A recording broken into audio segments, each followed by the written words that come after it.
안녕하십니까? 지난 한 주간도 평안한 가운데 잘 지내셨습니까? 오늘 우리 함께 묵상할 말씀 마가복음 1장 21절에서 39절입니다. 오늘 말씀에 보면 가버나움 회당에 더러운 귀신 들린 사람이 있었다고 기록하고 있습니다. 그런데 여러분, 하나님을 경배하고 율법을 가르치는 거룩한 회당에 더러운 귀신이 웬 말인가요? 우리는 이러한 모습을 통해 그 당시 회당의 영적 상태가 어떠했는가를 엿볼 수 있습니다. 하나님의 영광이 사라진 회당은 단지 건물로서만 존재할 뿐이며, 동시에 하나님의 영광을 상실한 교회 또한 건물로서의 교회일 뿐이라는 것을 깨닫게 됩니다. 그러나 건물을 뛰어넘는 하나님의 역사가 교회 안에서는 넘쳐나야 하지 않을까요? 사찰의 산신각이나 점집 혹은 무당집 같은 데 가보셨나요? 가보면 왠지 음산하고 귀기스러운 분위기가 느껴지지 않나요? 그곳엔 뭔가 귀기스러운 것이 있음을 웬만한 사람은 느낄 수 있습니다. 그렇다면 하나님께 예배하고 그분의 말씀을 듣는 장소인 건물로서의 교회의 분위기는 어떠해야 할까요? 하나님의 영광이 충만해야 하지 않을까요? 그렇다면 하나님의 영광스러움은 어떤 것일까요? 그것은 대단한 것이 아닙니다. 그것은 바로 은혜 받은 성도들에게 자연스럽게 나타나는 것입니다. 사랑이 넘치고 얼굴엔 늘 웃음이 있으며 친절하고 온유한 모습들인 것이지요. 바로 은혜 받은 성도의 이러한 모습들을 통해 건물로서의 교회에 방문한 불신자일지라도 뭔가 힘들고 흩어졌던 마음이 정리되고 추스러지고 편안하게 되어서 교회가 참 아름답고 친근하게 느껴지는, 바로 이러한 것이 하나님의 영광스러움 아니겠습니까? 움직이는 교회로서의 영적 교회인 나 자신도 마찬가지입니다. 귀신을 섬기고 우상을 섬기는 사람에게는 그들만의 특별한 분위기가 느껴지죠. 그가 비록 그러한 사실을 밝히지 않는다 해도 그들의 말투나 행동 등을 통해서 알게 되는 것인데, 하물며 거룩하시고 전능하신 하나님을 섬기며 그분의 자녀된 움직이는 교회로서의 나는 어떠해야 합니까?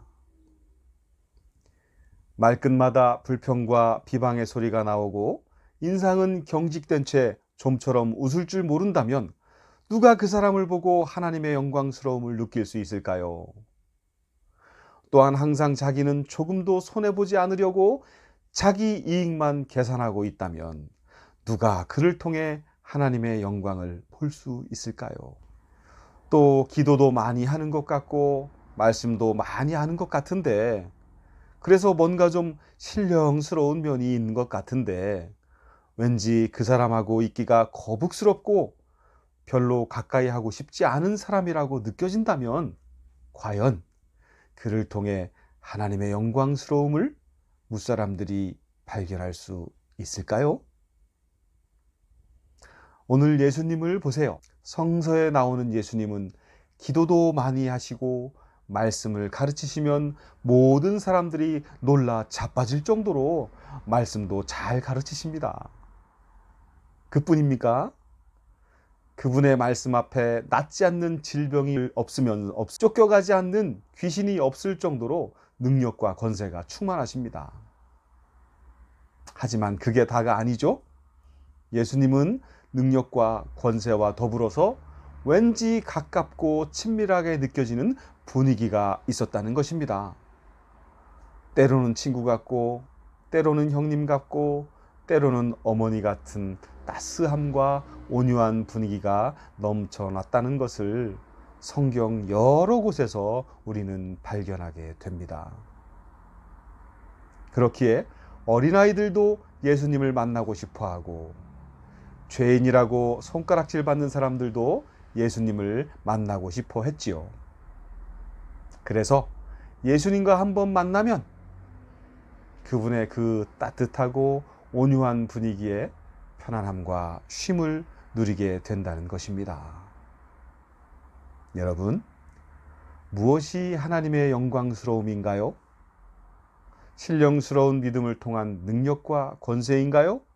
네, 그것도 맞습니다만, 그러나 그것과 더불어 사랑이 넘치는 말과 행동, 얼굴에 숨길 수 없이 나타나는 기쁨과 친절함, 사람들과 만날 때마다 저절로 묻어나오는 온유함 같은 모습들이 하나님의 영광스러움을 느끼고 보게 한다는 것을 우리는 기억해야 합니다. 그러므로 오늘 말씀 속에서 우리 예수님은 능력과 권세뿐만 아니라 오랜 친구 같고 형제 같고 어머니 같은 온유함과 편안함을 사람들에게 나누어 줌으로써 하나님의 영광스러움을 이 세상에 보여주셨다는 것을 깨달으시고 매일매일 성령님의 임재 속에 예수님과 동행함으로써 사랑과 친절과 부드러움과 따스함 속에 하나님의 영광스러움이 묻어나는 삶이 되시기를 축원합니다. 아멘.